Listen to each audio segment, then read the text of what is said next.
are changing colors, collecting when they hit the ground. I don't think fall would be quite as pretty if you weren't around. Nights are getting colder, light a fire. Won't you hold me dear? Won't you hold me close?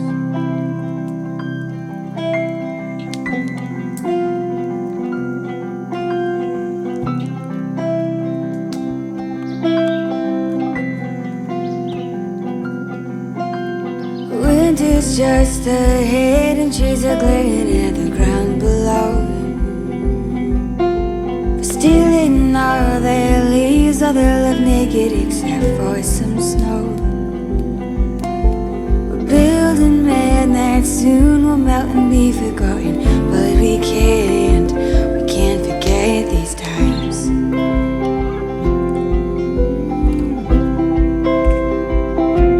I'm home,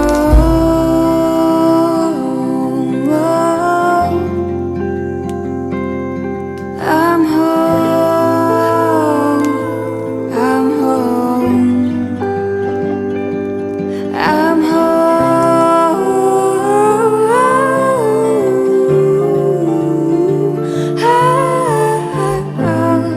I know I'm home.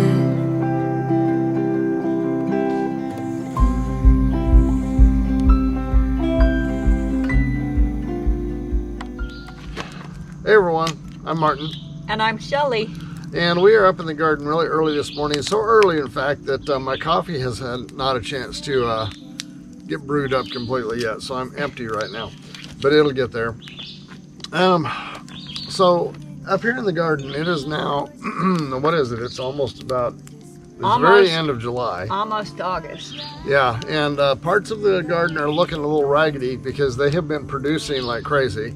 And they still are, but some of them, like the zucchinis, have kind of expended themselves, I think. And but we're still getting a lot of produce out of here. And what we want to kind of talk about, we're not going to spend a lot of time talking today. We're going to get out and do some gardening, and we have foraged. Shelley, what did you forage up the other day?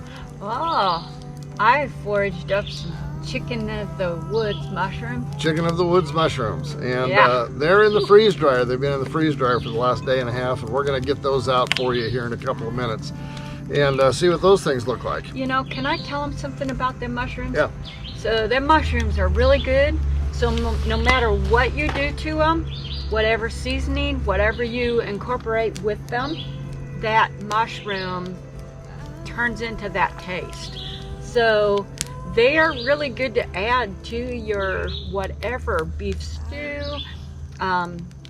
anything, eggs. You can do anything with them. We were scared of them because we have never, I mean, me and morel mushrooms were like, we understood each other, but I didn't understand or able to identify other mushrooms. So it took a while for us to get brave enough to try some chicken of the woods, but they're actually pretty good. And, you know, I wouldn't put them on the same level as morels, but they are good. They're mushrooms, and when you find one, you get a lot of it. So and you can spot them from a long ways away. Yeah, you don't have to go out there with microscope or what is it? Magnifying glass. You don't have to use magnifying glass to get them. Or binoculars. Anyway, yeah. So what I want to talk about today a little bit is taking the plunge into this kind of a life. Oh yeah. And you know, every time I get on, I spend a lot of time on social media, and every time I get on there, I see people that are really trying to figure out how to take the plunge into a more self-sufficient, self-reliant type of life. You know, gain some independence from the power grid if that's what you're trying to do, or gain some independence from the grocery store, which you know, how do we like that nowadays? And so, you know, there's really no fixed rule that I would say that says, okay, now is the time to do it.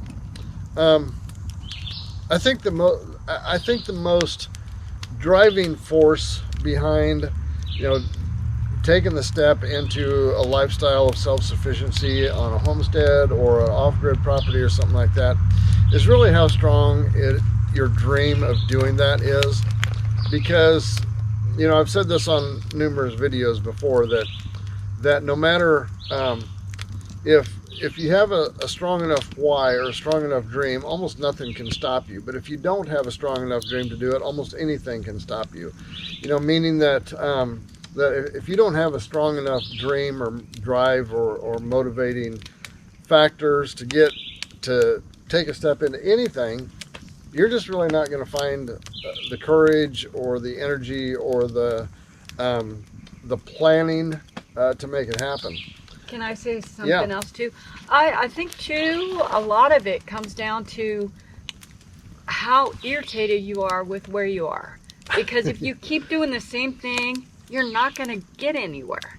So you got to start thinking different and start planning different and start taking these steps. And if they're little steps, they're little steps, but at least start going forward. Yeah, a pastor friend of ours would always say, when it comes to making a change in your life, that you'll never make the change until the pain of staying where you're at is greater than the pain of the change. Absolutely. And that's what you, and in some ways, we reached that point once in our life where we just had to break out of the rat race rut that we were stuck in, and that really came down to the pain of the change was less than the pain of staying where we were at. Yeah. And so you may be experiencing that when it's just you've got, it seems like nowhere else to go. You've got to go. You've got to move forward, and you got to start making that change. That's when change really happens for you. And and it's a big step. I understand that. And last fall we did a video series, and we wrote a book to go along with that whole process of how you create a plan or a pathway for yourself to make that change. And there's links to it down in the description below. But the video series is something that you can just get on and go through the video series. The book has a little bit more detail in it. I suppose we were able to elaborate out a little bit better than we were on the videos. But both of them are there. And so check that out if it's something you're interested in. We're going to go ahead and go through and harvest a little bit of stuff here in the garden this morning and take you with us when we're doing that. And then we're going to meet you down in the cabin, and we're going to process up the freeze-dried chicken of the woods. I'm pretty excited about that. So come with us. Yeah. Follow the journey. Just in case you're wondering, I'm kind of wondering how this happened as well. I have a tomato plant growing in my beans, and I think my seeds got dumped, and I must have accidentally planted one, or one self-planted itself. But look at here. It's just growing like a crazy. So I will be harvesting them. I'm not going to take them and move it. But next time, advice. When you have a tomato plant in your beans, move it.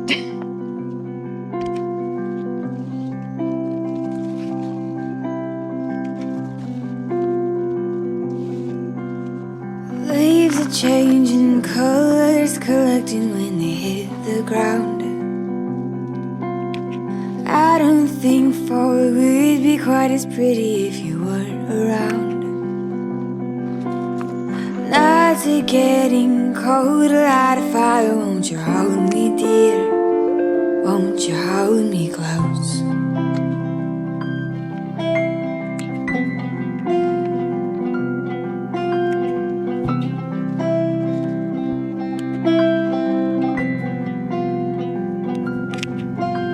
Winter's just ahead and trees are glaring at the ground below. Stealing all their leaves. Time to go get the mushrooms.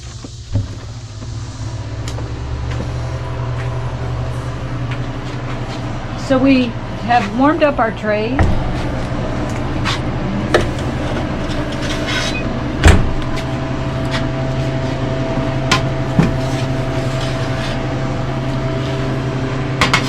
Wow, they really look the same. I'm home, I'm home, I'm home.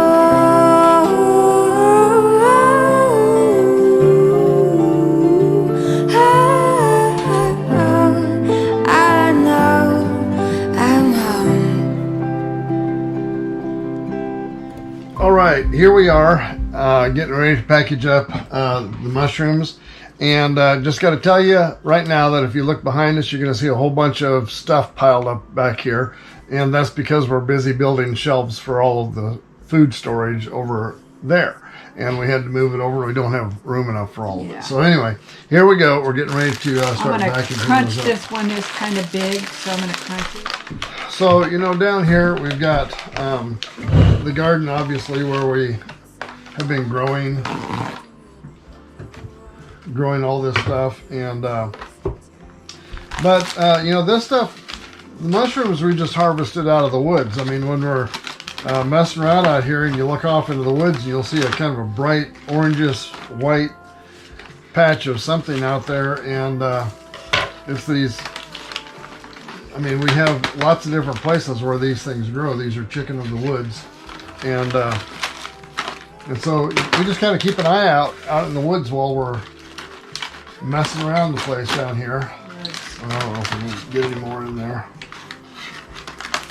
Oh, bag.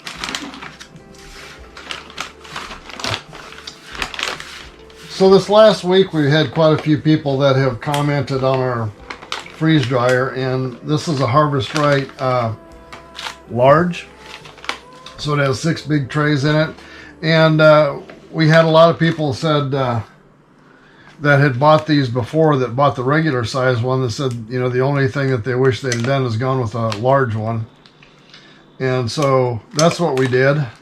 And for the little bit of extra that the large one costs, it was really worth it. So after we're all done, we got 9 big bags and 2 smaller bags out of all of those mushrooms that we had. Plus we've got enough over here left on the tray of these small pieces that we're going to make some cream of mushroom soup out of wild mushrooms and some portobellos after a while. And so that was it. And I mean, it seems like a success. We're going to know when we reconstitute these small pieces here in a little bit, just how exactly all that turned out. Really good. Wow.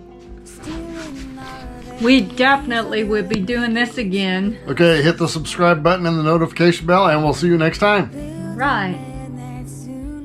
If you've enjoyed this video, give it a like and a share, and don't forget to hit the subscribe button down below and the notification bell. See you next time.